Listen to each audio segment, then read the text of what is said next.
Hello, and welcome to this new series called Retail Diaries, Lessons Learned from an Enriching Journey.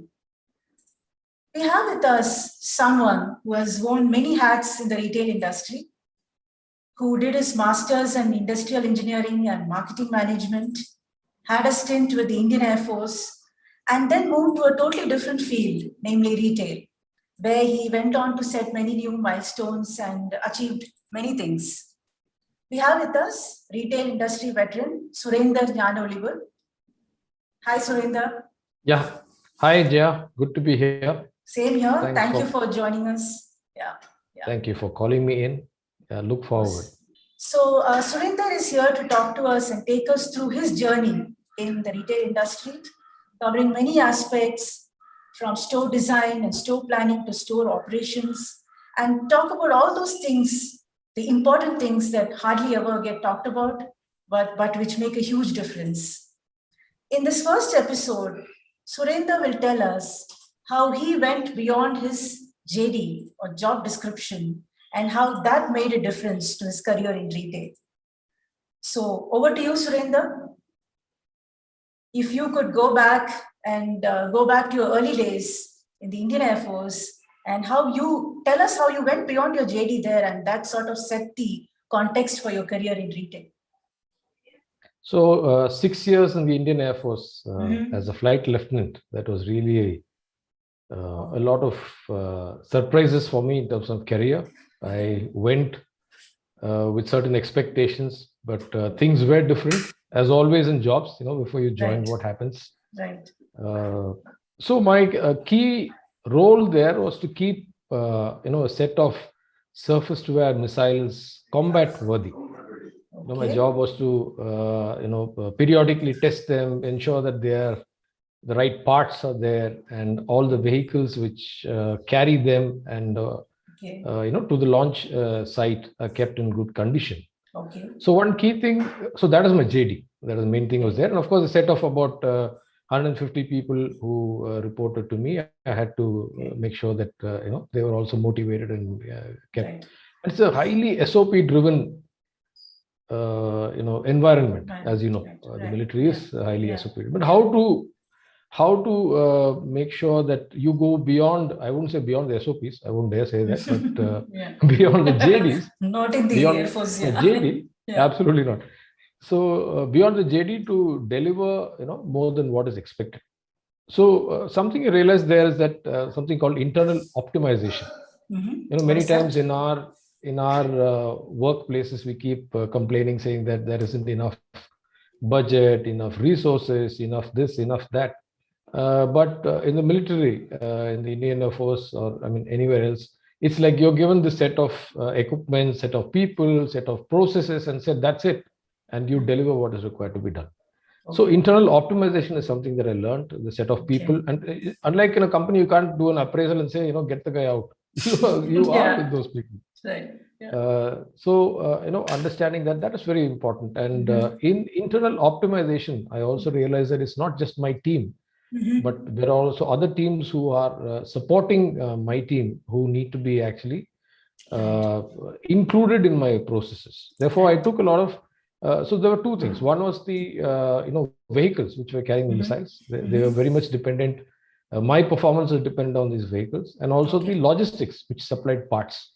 Okay. So I made it a point to go beyond my JD to actually meet up with these teams and understand how they managed the vehicles, and same way with logistics, so that I understand the kind of parts, how to order for a part, get it fast, how to optimize the system there. So that kind of helped optimize. So, and of course, people. So I would very clearly know that which person was good at what, and to employ them in the right place. So internal optimization is what I would give a huge thumbs up to in the Indian Air Force that I learned, which I still practice. So coming to retail, with this background, how did you apply this when you entered the retail industry, where you have creativity and you also, are dealing with a lot of, the dynamics are very different, right? So how did you use this experience? That's right. Yeah. So I think one more thing I need to mention is also one of my strengths is creativity. In art and design, which is something which is which is a hobby of mine, which considering the other things that I do, is some kind of a gift that I have, which I also employ along with the engineering side, the skill that I've learned in my education.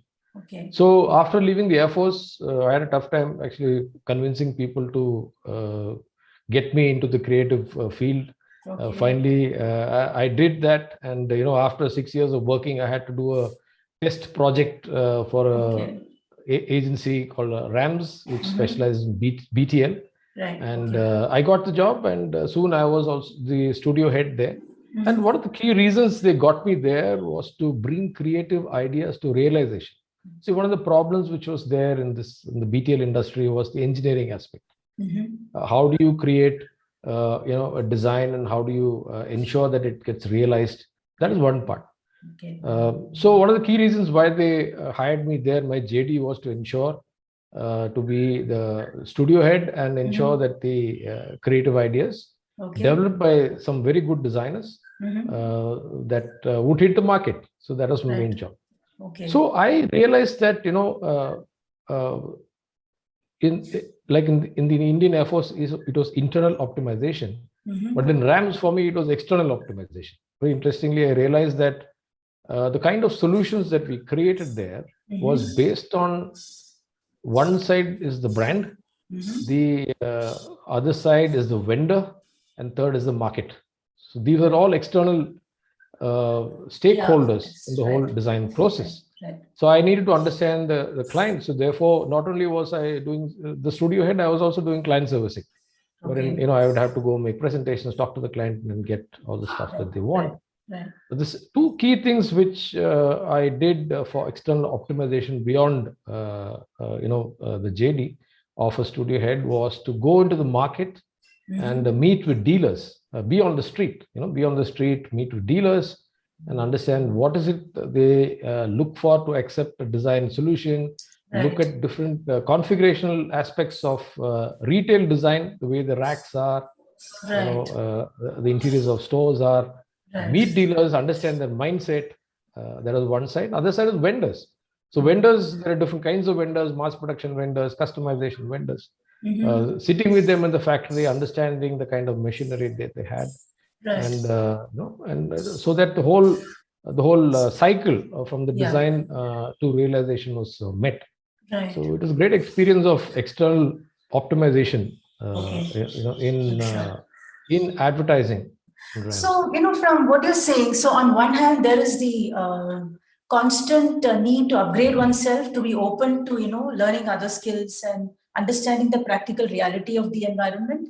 The other thing is also, of course, having the space in the organization, right? So, which is also conducive enough for you to do that. So I guess it's also about, in a sense, institutionalizing the JD, right? So how did you go about that? I think one of the biggest challenges which I have faced, because I did have, I did start late, unlike the others who straight from the college would get straight into the creative field, was to create for myself some kind of professional credibility. Okay, I was an engineer, I was an art studio head, all that is fine. But in the end of it, I understood all this. But when I joined Shopper Stop, at that point, they didn't have this position of store planning or project head or even a VM head. There were two good visual merchandisers, of course. But to set up this whole department, I was called in. So my main role there in Shopper Stop when I joined, incidentally, I applied for a store manager. And strangely, just to meet the MD of Shopper Stop and convinced him that he needs a head for store planning and all this. And I was on board, and I was also asked to give my JD. So I wrote down my own JD. It was an interesting interview. But anyway, coming back to it, so the main role that they looked at was institutionalizing VM, store planning, and projects for them. So for that, it was very important actually for me to create professional credibility, not just with the MD Nagesh and the top management, but also with the front end operations. Absolutely, yeah. So main role there was for me, I had to learn first. I had to convince others that what I'm going to be adding value to their job and to the company and to the sales. Right. So it was very important. So in that process, I spent a lot of time in the front end with the operations people. In the beginning, it was very interesting how I would go and set up a mannequin and do the complete visual merchandising. I'd go for a coffee break and come back and find that the whole thing missing. Okay. They would just take the whole thing off. Okay. And I was wondering what, and as to ask people, where is this? They'll ask, where is what? I mean, there was never anything here. Okay. So they were not really convinced by whatever I was doing for them. Okay. So I had to spend time with them to understand, the business aspects of what visual merchandising should do for them. What is it that will make them, be convinced that whatever is being done. Right. So when I started, being there, let's say, collaborating with them, being a partner to them in selling to customers. Right. I think they started seeing the credibility start getting built up, and also to be visual merchandising, to head visual merchandising, it's not easy when you don't have reference point. So I did have to get some kind of a mentor. How do I get a mentor? Because my boss is not a visual merchandiser. Many people have this problem. How do you get a mentor? So you might have to go outside your JD, outside your own environment to get a mentor. So I actually went to the assisted home of retired people in London and met Derek Sager, who was the VM head of John Lewis. I brought him to India and worked under him for 6 months. He was in Shopper Stop, and it was a fantastic learning where he said that VM is not just what you do in the focal points of Windows. It's way much more than that. It's being completely being involved and part of the business. And he said the main thing, you build credibility for yourself in the organization, especially with the front end. And he said then you're on. Right. I think that was a great experience of spending so much of time with the front end. Because from what you're saying, I guess a lot of it has to do with the way we look at our own JD and then go beyond it, right? So I think Reliance Retail for me was a fantastic opportunity when you said, make your own JD.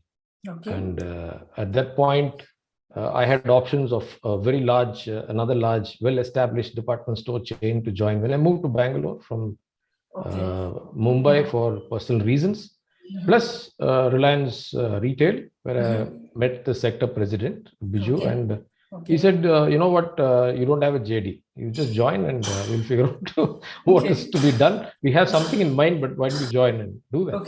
So that's quite amazing, where you join without a JD.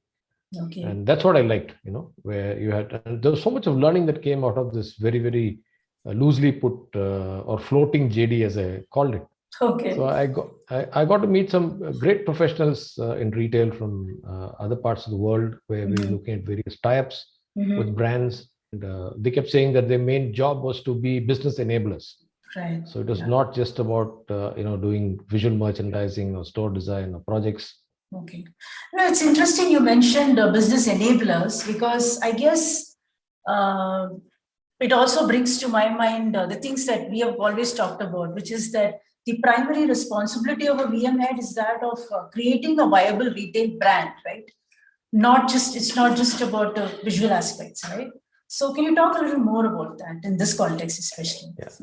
So I think going back to the Reliance days, that's where a lot of interaction or a lot of accountability came in the P&L of a company.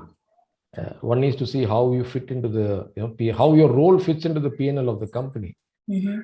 And then be understanding enough to see how the budgets are getting fitted, and go back to again, that what I mentioned, internal optimization, the external optimization, and how you can see how you can mix that along with your understanding of business and see what the best you can deliver to this company.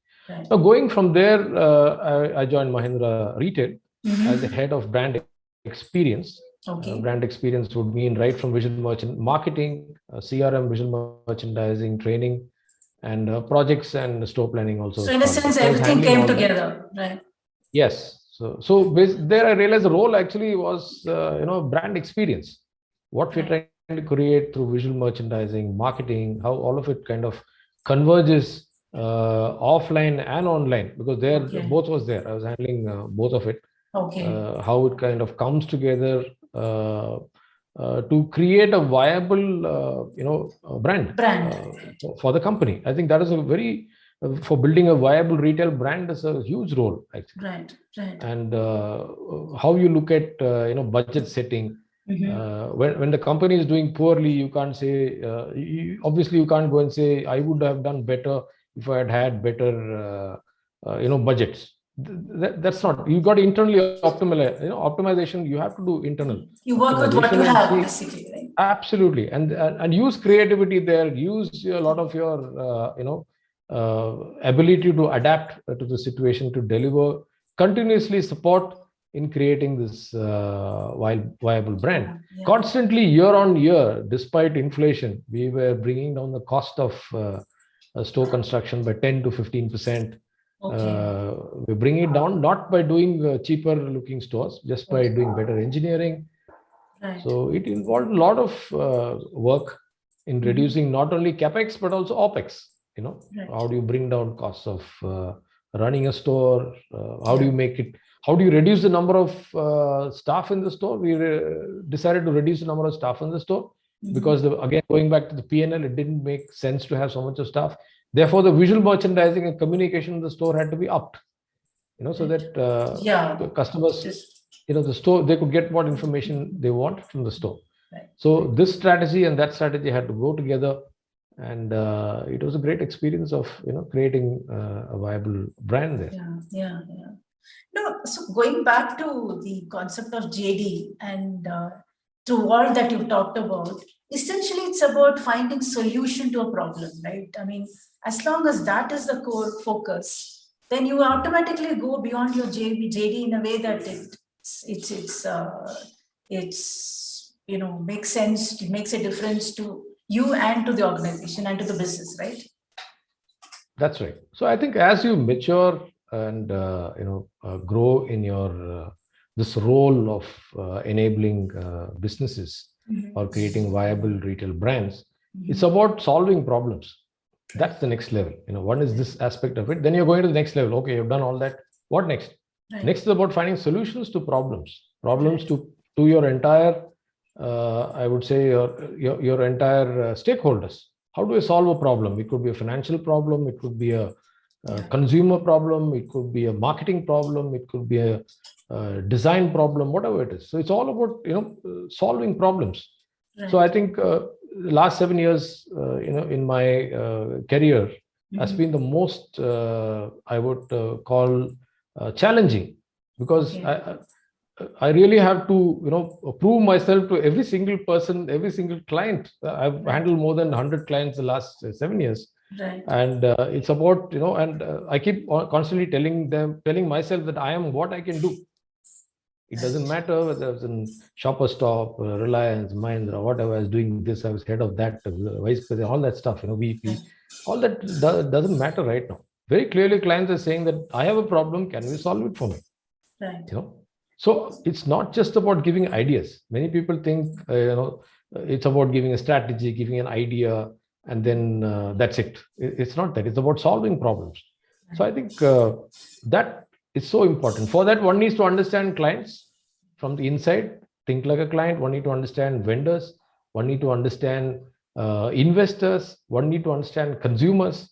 And I think it's very important that when you start getting this role of being a consultant or a solution provider, one needs to have an understanding of all this. And thankfully, my journey in retail has taken me through all these steps and milestones.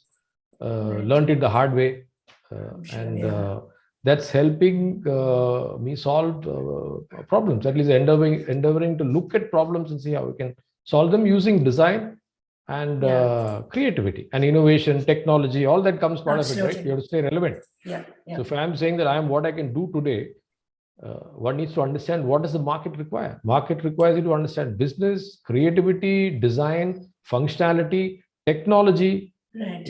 Social sciences. Do we understand how the consumer is evolving? So I think as visual merchandisers, retail designers, we need to question ourselves, saying, are we aligned with what is the latest requirement to solve their problems? I keep saying I am what I can do, and to do and one has to be relevant. So that's interesting what you said. I am what I can do. That just about sums up going beyond the JD, I think. Thank you so much, Surender, for sharing these thoughts with us. All of you watching this, please do share your feedback and stay tuned for the next episode of this series called Retail Diaries, where we will have Surender talk to us more about other aspects from his journey in the retail industry. So till then, bye-bye.